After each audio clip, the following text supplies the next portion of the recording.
Hi, my name is Jan. I'm with Downtube. I want to introduce our new XFS, our 10-speed full suspension folding bike. We introduced this frame, or an earlier iteration, in 2005, and what we have now is so mature, and so I'm really excited about this newest model. So let me start talking about the controls, work my way down then from front to back. So first of all, we have bar ends, and bar ends were developed on mountain bikes a long time ago so you can pull back on them, digging the rear wheel into the ground so you can climb hills faster, creating more friction as you pull back on them. So you can climb a hill faster without any extra strength from your legs. You can use your upper body to create the friction dynamic. And so these are great for hill climbing, obviously, as you know, since that's what they were developed. But in addition, it gives you different hand positions, which just makes it more comfortable to ride, right? When you have one place to hold your hands, over time, it's just not going to be as wonderful as if you can move your hands around. And there are multiple ways you can use them, so it's really nice. So the bar ends are great. We have ergonomic grips right here, which are really comfortable, foam grips. These are my favorite grips. As you move over, we have brake levers with a comfort strip. So you have Tektro brake levers and a little comfort strip on them. These are really awesome brake levers. We've been using these brake levers for a few years at this point. Really excited about them, very, very happy with them. Okay, so we have a new shifter here. It's a trigger shifter, and there's a push to actually shift down and pull back, and it's spring-loaded on the back pull, so you can use either your index finger or your middle finger, and it's really light action because it's spring-loaded. So this is really a nice, smooth 10-speed trigger shifter with a display to go from 1 to 10. A really, really nice shifter, and it's better than our old ones because the old ones we had were push-push. And I even found myself confused sometimes as I go from one bike to another on, which way am I supposed to shift down, which way am I supposed to shift up? Is it the top one or the bottom one? These are instantaneous, you just know, because your hands are in a different place, your fingers, are in a different place. Okay, we use a high-rise bar, and a high-rise bar is really important because you can rotate the handlebar either forward or backward, however you want, to give yourself 1.5 inches, either of length, additional length, or less length, or somewhere in between, right? So that's really nice. We have a quick release on the stem, which is new. And what that allows you to do, first of all, obviously, is to rotate the handlebars, right? But in addition to that, when you're folding the bike, it also is rotating the handlebars, but it allows you to move the brake levers out of the way to get a more compact fold. And so nothing's going to scratch each other. So it's really nice to keep everything kind of independent, more or less. Now as far as the stem goes, stem is height adjustable, and this is a new stem for us, and I'm really excited about this stem. First of all, we have a little indentation here to keep it straight, so it's minimal variance from left to right, so it's generally going to stay centered fairly well. As you lift it up and down, it's not going to get all loose and move left and right. So that's number one. Number two is, it's a lot shorter than our old stem, and the fact that it's shorter means there's much more variability for different heights, for shorter or longer people. Some people like to have their hands down, some people like to have their hands up, and there's just more space to go down with this current stem, which is really nice. In addition to that, the inner tube has an outer diameter of 28.6, or you could say the outer tube has an inner diameter of 28.6. And the old one we had was a 29.4. 28.6 is much better for bicycles because all standard parts for stems are, essentially 28.6 is a good size. It's 1/1/8. So you can put a standard bicycle stem on this system, whereas the other one needed a shim. So this is a much better setup. And, so I'll fold this later, but in addition, there's a, threadless headset here. It's integrated into the head tube, which is really nice. I'll fold it up in a little bit. So here we have head tube interface, a 3-bolt interface in the front. And the reason that's nice because generally bikes are rear heavy with the drivetrain in the back. And so if you're going to carry weight to try to make it closer to 50/50, you want it in the front. And so the head tube bag is just, a head tube interface for a head tube bag is kind of a dream for a folding bike.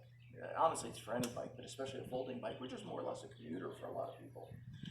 As you continue going down, you see we have a suspension fork, and this is really a great little thing for a folding bike. These folding bikes, especially ones that are made out of aluminum is a stiff metal.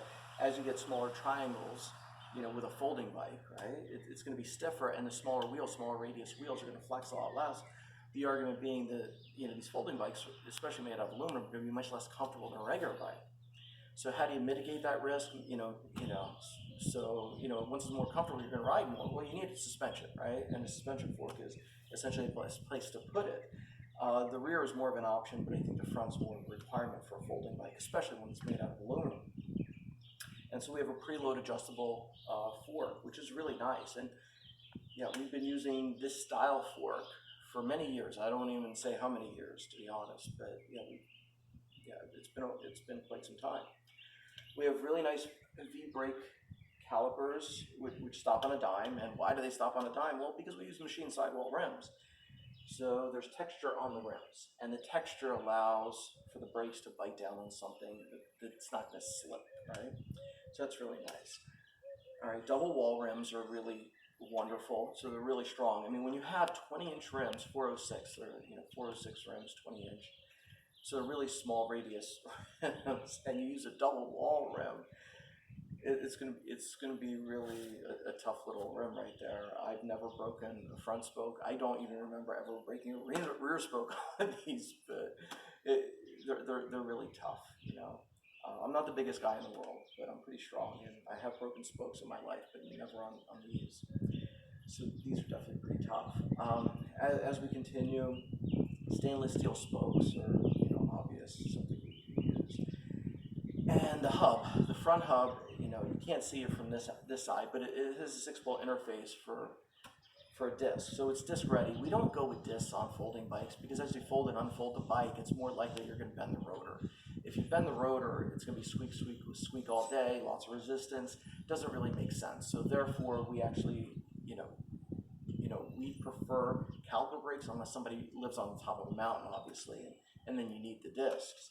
But for the majority of the population, I would say well over 90% of our customers over the past 2 decades are better off with caliper, just rim brakes. And those that need the disc brakes obviously can upgrade easily because the bike has disc tabs on the fork, cable routing ready to go on the left side, and disc hubs. So it's perfect. So you don't have to buy anything other than the disc kit. Just throw it right on and you're set. All right, so quick release, obviously front and rear on the wheels. I mean, that goes without saying. We mix match tires, 1.5-inch width tire in the front, 1.75 in the rear. Why do we do that? Well, the 1.75 gives you a lot of traction in the back. So actually I can go mountain biking with this setup. At the same time, the 1.5 in the front really minimizes the rolling resistance.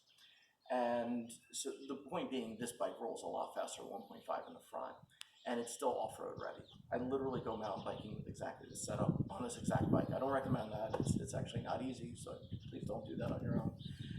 You have to know to pull your butt behind the saddle when you hit an obstacle.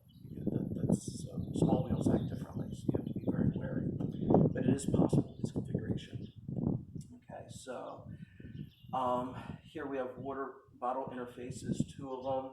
We have a pump interface behind the seat tube, and braze on for a front derailleur, so you can go to double. Some people can go to triple. I really find it harder to believe a triple will be that advantageous with such a setup, but everybody's different. No big deal. Double makes sense for people touring and stuff like that. New cranks and bottom bracket I'm really excited about for this year. These cranks are cold forged. Honestly, they're not that much different from the previous cranks, but they're much lighter. Honestly, they're dramatically lighter. Hollow cranks with an ISO style bottom bracket. I mean, so this is a much stiffer setup than what we had before. Before we used a square taper setup. This is much stiffer, much lighter, and much more efficient. So one of the biggest upgrades we have. We have a frame protector on the bottom, which works as a stand when the bike is folded, which is really nice. Kickstand interface on the bottom. So can't really see that from the camera, but trust me, it's there. Pedals fold just by pushing them in, which is really nice. I'm going to leave that folded because I'm going to fold the bike in a little bit. Oh, and also, little chain guard right here is really nice. It's actually really smooth, much better than our previous chain guard, so I really like this one. 10-speed chain, master length, so you can actually disassemble it without a tool, so it's toolless disassembly. If you want to clean it or do any work to your drivetrain, you can just take it apart. Okay, as we move back, so we have the rear suspension, which is great. And so this is a preload adjustable shock. And we've been using this since 2005, this exact setup in the rear, and it's worked extremely well. And I have customers who still have the original shock. So obviously this stuff holds up really well. Actually, a customer recently asked me, how does it hold up? And somebody told me, this stuff lasts forever. It's like, okay, great. Yeah, so 500 millimeter seat post. So this can accommodate a really tall rider. Generally, what we like to say is 6'5", but to be honest, I've had much taller riders because this is the tallest frame you're going to find in the industry, folding bike frame with 20-inch wheels and the highest bottom bracket. The reason we have a high bottom bracket is to minimize the risk of pedal strikes as you turn. Right? You don't want your pedals hitting the ground, and so we have high bottom brackets and long seat tubes. So long seat tubes are there to accommodate for really people with long inseams.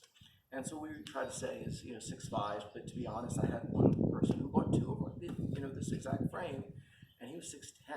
I kind of surprised by that, but obviously it worked out for him. Okay, as I continue my way back, so same brakes in the rear as we have in the front, same rims, dynamically rims. I mean machine sidewall rims, disc hubs in the back, just as in the front, disc tabs in the frame. We have interfaces for a rack system, which is really nice. 1134 cassette is what we put on this bike now, which is wider range than we used to use. We were with 1132. And the really nice thing is this rear derailleur, which is a 10-speed derailleur, really nice little setup back here. It will accommodate up to 36-tooth rear cog. So in the future, you can upgrade it to 11 to 36 if you want, which is just a ginormous width on a folding bike drivetrain. In all seriousness, it's unbelievable. And if you go with a front derailleur, you do a double in the front, then you're in another ballpark. But anyway, so yeah, but this will accommodate 1136. The rear derailleur will not allow more than 36 teeth in the back. But you can also obviously change that to a different rear derailleur if you want to go with some kind of mega rear cassette, but I think 1136 is just a dream for a bike like this, All right, 1.75 rear tires I mentioned. Yeah, quick release in the back. Okay, so that's pretty much, and we have cable routing for the disc also on the non-drive side. Also, I didn't mention the saddle. We have a love channel saddle, and the reason we do that, a lot of people ask, John, why don't you put a nice cushy saddle on this bike? Well, the reason is we have suspension on the frame. And if we have suspension on the frame and suspension in the saddle, sometimes they're going to work together, but sometimes they're not. It doesn't make sense to add weight, add functionality if they're not going to work together all the time, right? You don't want things conflicting each other. Sometimes they'll oscillate together, and sometimes they'll do the exact opposite. So therefore, we try to keep the suspension in the frame. So for a bigger, heavier rider, this is really a perfect bike because you have the suspension in the front, which is more or less a requirement for a bigger rider, but the suspension in the rear really soaks up much more than just the front does itself. And let me fold this thing up and show you all how it folds, and that'll be the end of the video. So okay, so here stem just comes down like so. Yeah, I folded the pedal, leave that folded, and saddle goes down, and we have a safety mechanism here. If I try to fold the frame, it's not going to fold. I have to lift up on the quick release to release. And this is it. So, and unfolding is done in exactly the same pattern, reverse order, and safety, and coming up. So, all right. Well, thank you very much for watching. Appreciate it.